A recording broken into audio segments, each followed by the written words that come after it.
Hi everyone, ये Kolhapur vlog की continuation part है।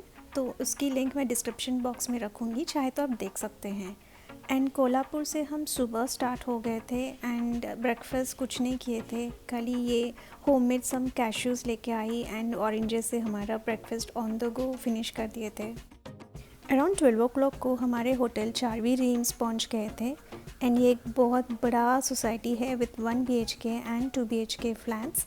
एंड इसमें पूरा टूरिज़्म के लिए ही रेंटल्स पे देखे रखे थे and very well maintained.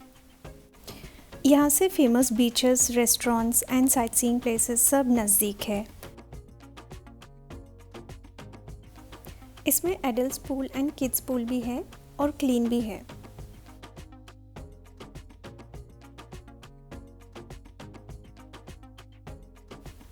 And society के ऑपोजिट में ही एक बड़ा सा ग्रोसरी स्टोर भी है।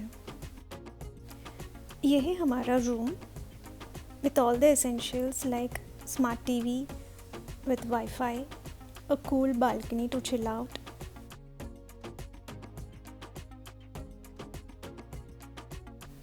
A simple living room with kitchen and dining. And kitchen में refrigerator, microwave, induction stove, kettle and RO भी दिया है।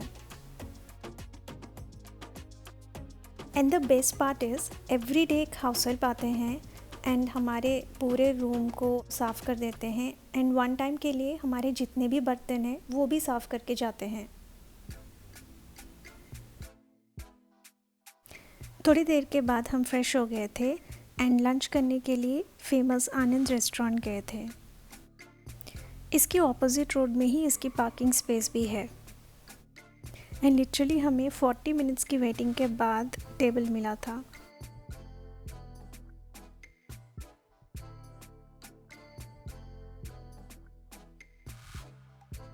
ये काफ़ी सिंपल सा रेस्टोरेंट है, बजट फ्रेंडली है एंड टेस्ट इज़ डिलीशियस।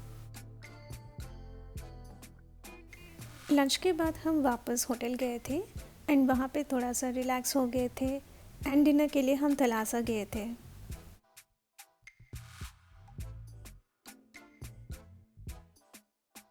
यहाँ डिनर के लिए एडवांस रिजर्वेशन इज़ नेसेसरी और एल्स आपको अलाउ नहीं करेंगे।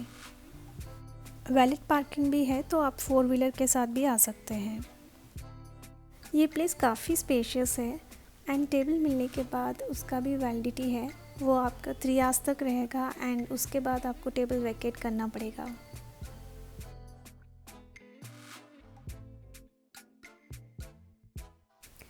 अराउंड 9:30-10 o'clock को डांस शोज़ शुरू हो जाते हैं एंड उसके बाद डांस फ्लोर शुरू होती है एंड लेट नाइट तक चालू रहते हैं। आज हम हमारे किड के साथ गए थे तो हम डांस फ्लोर तक नहीं रुके थे, हम वापस होटल चले गए थे। अगले दिन का शेड्यूल बहुत लंबा था तो हम जल्दी से उठ गए थे एंड पास वाली एक बियॉन्ड डोसा है वहाँ ब्रेकफास्ट कर लिए थे एंड वहाँ से पंजिम निकल गए। एंड फर्स्ट हम इमैक्युलेट कंसेप्शन चर्च से शुरू किए थे। बहुत ब्यूटीफुल चर्च है बट चर्च के अंदर जाना इज़ नॉट अलाउड। ऑल्सो ये चर्च रोड के जस्ट बगल पे ही रहती है एंड पार्किंग का बहुत दिक्कत है। लकीली हमें चर्च के लेफ़्ट साइड पे थोड़ा पार्किंग मिल गया तो हम वहाँ पार्क कर दिए थे। एंड यहाँ से फॉन्टेनियास 5 to 6 मिनट की दूरी में है तो हम पैदल निकल गए थे। इतना धूप था कि हमें आइसक्रीम खाते खाते चलना पड़ा था। एंड फॉन्टेनियास में जब पोर्चुगीज़ रहते थे तो हर घर को एवरी ईयर पेंट करना वाज मैंडेटरी एंड वो रूल अभी भी यहाँ फॉलो करते हैं एंड यहाँ पे बहुत सारे शूट्स भी होते रहते हैं। एंड ये कॉलोनी बहुत फ़ोटोजेनिक भी है। एंड बीच में फिर से हम थोड़ा हाइड्रेट होना पड़ा, इतना धूप था। एंड यहाँ से हम लंच करने के लिए the very famous Ritz classic restaurant गए थे। ये फर्स्ट फ्लोर पे रहती है एंड अगर आप 12:30 के बाद आएंगे तो आपको ग्राउंड फ्लोर तक क्यू दिखेगा, तो आप यहाँ पे 12:30 के अंदर ही आ जाना चाहिए। एंड इधर का food is very very yummy. ये एक मस्ट विज़िट रेस्टोरेंट है। एंड वहाँ से हम Basilica of Bom Jesus and Saint Cathedral church देखने के लिए गए थे।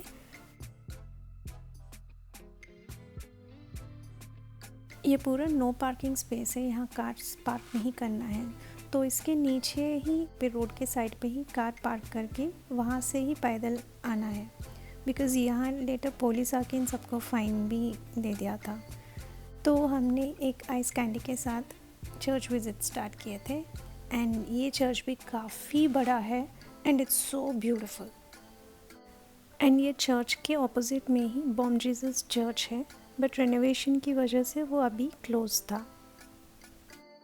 ये चर्च के अंदर हम जा सकते हैं, बट शार्प 5 o'clock को वो बंद कर देते हैं।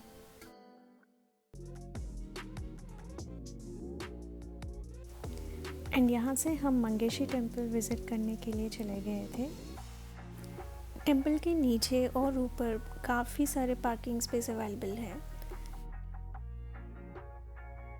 टेम्पल बहुत ही क्लीन एंड प्लेजेंट था। एंड यहाँ से हम वापस होटल चले गए थे। डिनर को हमने फेमस विनायक रेस्टोरेंट में कर दिए थे।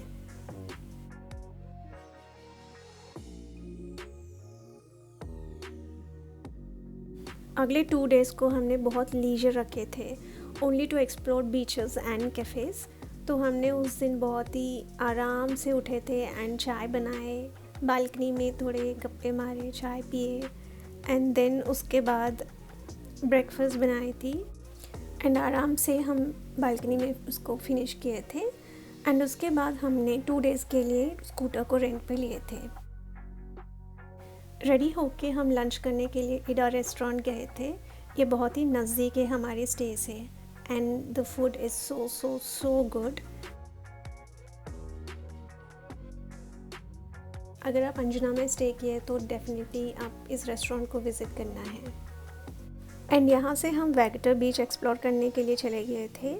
हमें क्राउडेड बीचेस पसंद नहीं था, इसलिए हम कैलिंगट एंड बागा बीचेस को अवॉइड किए थे। सियोलिम एंड अंजुना बीचेस भी लेस क्राउडेड है।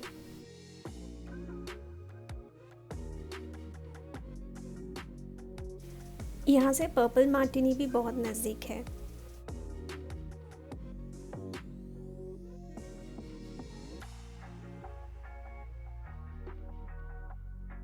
नेक्स्ट डे को भी हमने आराम से अपना डे शुरू किए थे एंड लंच पे नाइक रेस्टोरेंट गए थे। एंड यहाँ पे 30 मिनट्स वेटिंग के बाद हमें अपना टेबल मिला था, एंड द थाली वाज वेरी डिलीशियस। एंड यहाँ से वापस हम अपने होटल चले गए थे, एंड यहाँ थोड़ा लीजर टाइम स्पेंड किए थे। एंड इवनिंग सनसेट के टाइम तक हम अंजुना बीच चले गए थे।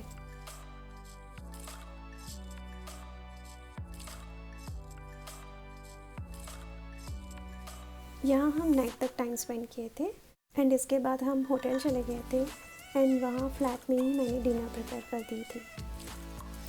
एंड नेक्स्ट डे हम पुणे रिटर्न हो गए थे, एंड ऑन द वे आपको ये होटल सावली दिखेगी, एंड ब्रेकफास्ट यहीं पे करना क्योंकि यहाँ पे एम्पल पार्किंग स्पेस है, and the hotel is very clean and simple, and taste भी अच्छा है। लेटर ऑन द वे हम अम्बोली वाटरफॉल्स देखने के लिए भी रुके थे, एंड यहाँ पे थोड़ी पिक्चर्स तो बनता है।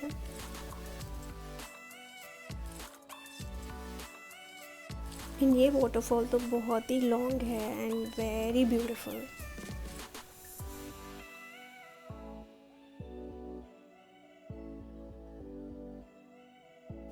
इसके साइड में ऊपर जाने तक स्टेयरकेस भी है, जिसके सामने बहुत सारे फूड स्टॉल्स भी हैं। ये मंकी को मेरे कॉर्न चाहिए थी, एंड मैंने उसको दे दी थी, एंड वो खाते खाते बहुत खुश हो गई, एंड उसे देख के मैं भी बहुत खुश हो गई। एंड विद दिस हमारी गोवा ट्रिप ख़त्म हो गई थी। Hope you all enjoyed my video. See you next time. Till then take care, bye bye.